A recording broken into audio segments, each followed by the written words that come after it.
Assalamualaikum warahmatullahi wabarakatuh.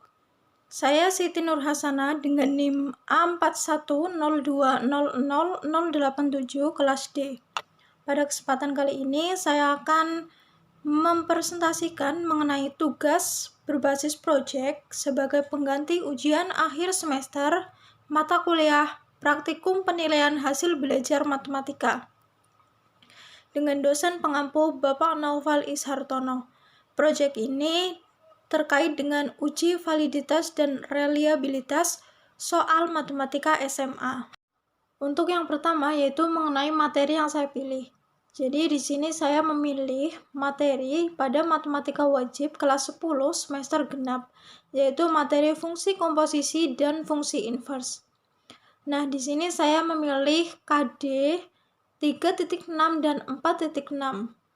Karena soal yang saya buat yaitu level cognitive HOTS atau higher order thinking skill, saya menyesuaikan dengan kompetensi dasar 4.6, yaitu menyelesaikan masalah yang berkaitan dengan operasi komposisi dan operasi inverse suatu fungsi. Dengan indikator pencapaian yaitu yang pertama, peserta didik dapat menyelesaikan masalah yang berkaitan dengan operasi komposisi. Kemudian yang kedua yaitu peserta didik dapat menyelesaikan masalah yang berkaitan dengan inverse pada suatu fungsi. Kemudian indikator soalnya yaitu menyelesaikan masalah dalam kehidupan sehari-hari yang berkaitan dengan operasi komposisi.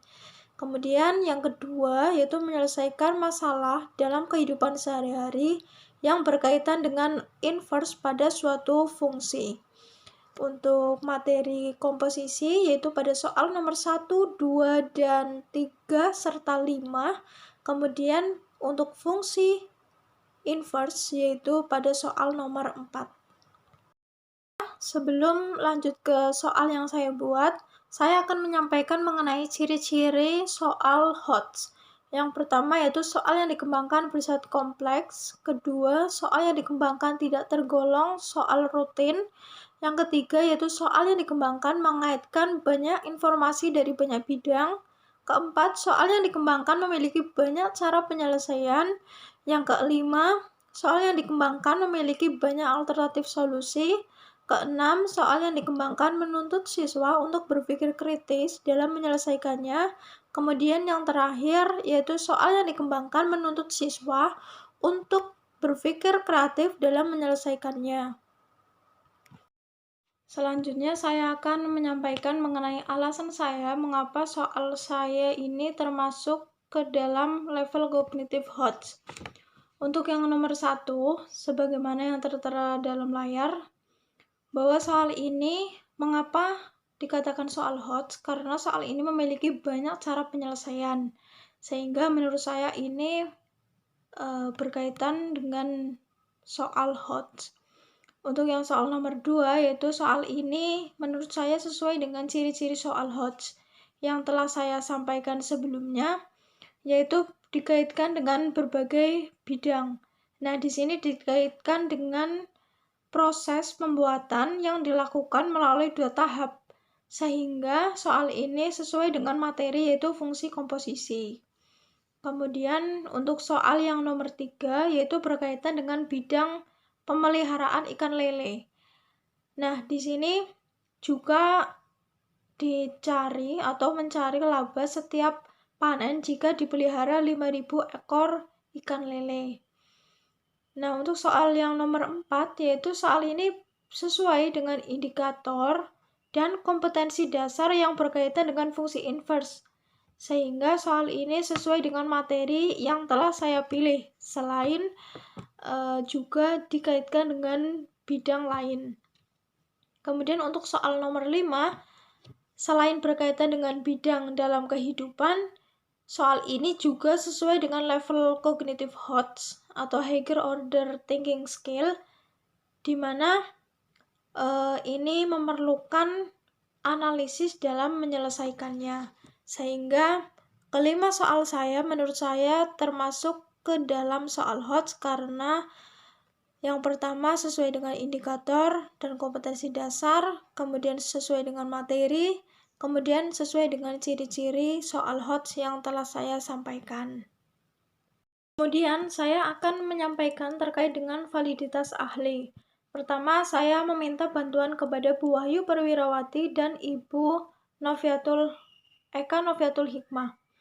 Bu Wahyu merupakan guru sekaligus wali kelas ketika saya di SMA Negeri 1 Binangun. Beliau sudah mengajar selama 13 tahun. Bu Eka adalah rekan kerja saya di SMA IT Al-Irsyad Al-Islamiyah Purwokerto, sehingga saya meminta bantuan kepada beliau untuk menjadi validator saya. Saya juga menunjukkan bukti chat WhatsApp saya kepada kedua validator saya, sehingga saya di sini tidak mengada-ada dalam melakukan uji validitas ahli. Kedua validator tersebut saya uji reliabilitas internet Terkohenskapa menggunakan SPSS untuk menguji kesepakatan antara kedua validator saya. Dan dihasilkan bahwa untuk yang nomor 1 dengan value 0,3 yaitu kriterianya fair agreement, kemudian nomor 2 dengan value min 0,235 yaitu less than agreement, nomor 3 0,152 yaitu slight agreement, yang nomor 4 min 0,207 yaitu less than agreement, dan kemudian yang terakhir yaitu nomor 5 0,576 yaitu moderate agreement. Untuk yang selanjutnya yaitu saya akan menyampaikan hasil analisis dari uji validitas ahli menggunakan icon values. Karena soal saya itu ada 5, maka di sini ada 5 tabel. Untuk tabel pertama yaitu untuk nomor pertama. Langkah-langkah yang saya lakukan sama seperti video yang ada di YouTube Pak Noval, yaitu dihasilkan bahwa untuk yang nomor 1 itu kriterianya yaitu validitasnya tinggi dan sedang, sehingga soal nomor 1 ini bisa untuk dilanjutkan ke 15 responden. Kemudian yang nomor 2 juga validitasnya tinggi dan sedang, sehingga soal nomor 2 juga siap atau bisa untuk didistribusikan kepada 15 responden. Kemudian nomor 3 validitasnya juga tinggi dan sedang, dan nomor 4 yaitu validitasnya tinggi dan sedang. Kemudian yang selanjutnya yang terakhir soal nomor 5 yaitu validitasnya tinggi dan sedang, sehingga kelima soal tersebut siap atau bisa untuk didistribusikan kepada 15 responden atau 15 teman saya sebagai uji terbatas dari soal yang saya buat. Soal yang saya buat kemudian saya distribusikan kepada 15 orang responden atau teman saya, baik yang sedang bekerja maupun yang sedang kuliah di berbagai universitas dan prodi. Misalnya yaitu di sini dua di antaranya yaitu ada Pramesti Regita Cahyani, itu teman saya yang sedang kuliah di Universitas Negeri Semarang dengan prodi pendidikan IPS. Kemudian ada Kutut Purwoganti, itu juga teman saya, itu sedang bekerja. Dan teman-teman saya yang sedang kuliah maupun yang sedang bekerja. Nah, ini adalah bukti dari chat saya, dan berikut ada beberapa jawaban dari teman-teman saya.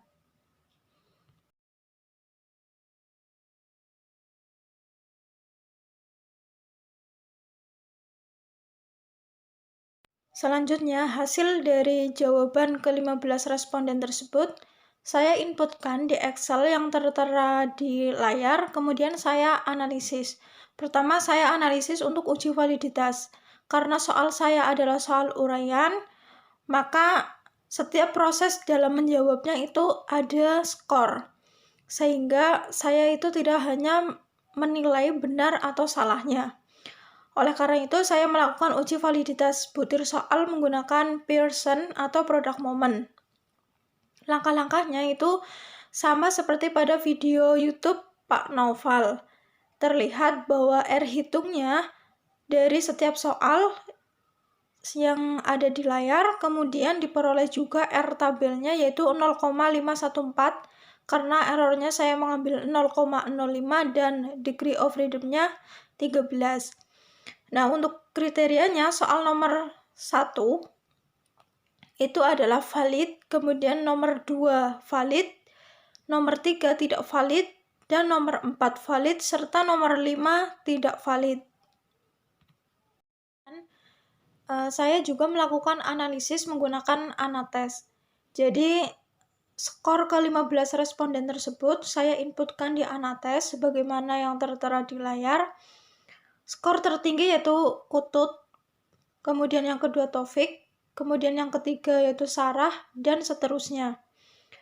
Rata-ratanya yaitu 49,53 dan standar deviasinya yaitu 16,63. Ini termasuk cukup tinggi. Nah, saya juga menganalisis reliabilitas tesnya yaitu 0,67, masuk kategori sedang. Dan sehingga soal ini bisa untuk digunakan. Korelasinya yaitu 0,50 dan simpangan bakunya 16,63. Untuk daya pembedanya yaitu untuk nomor 1 yaitu 0,5, di mana masuk kategori baik atau tinggi, dan nomor 2 yaitu 0,58 masuk kategori tinggi atau baik. Nomor 3 0,31 masuk kategori sedang. Nomor 4 yaitu 0,46 masuk kategori baik. Nah, dan nomor 5 yaitu 0,27 masuk kategori sedang. Nah, untuk rekapannya yaitu terlihat dalam layar bahwa subjeknya 15 orang, kemudian jumlah soalnya 5, reliabilitas tesnya 0,67, korelasinya 0,50, simpangan bakunya 16,63, rata-ratanya 49,53. Nah, tingkat kesukarannya yaitu untuk nomor 1 sedang, nomor 2 sedang, nomor 3 sedang, nomor 4 sedang, dan nomor 5 masuk kategori sukar. Daya pembedanya yaitu untuk nomor 1 dalam persen yaitu 50, nomor 2 58,33, nomor 3 31,25, kemudian nomor 4 46,25, dan nomor 5 27.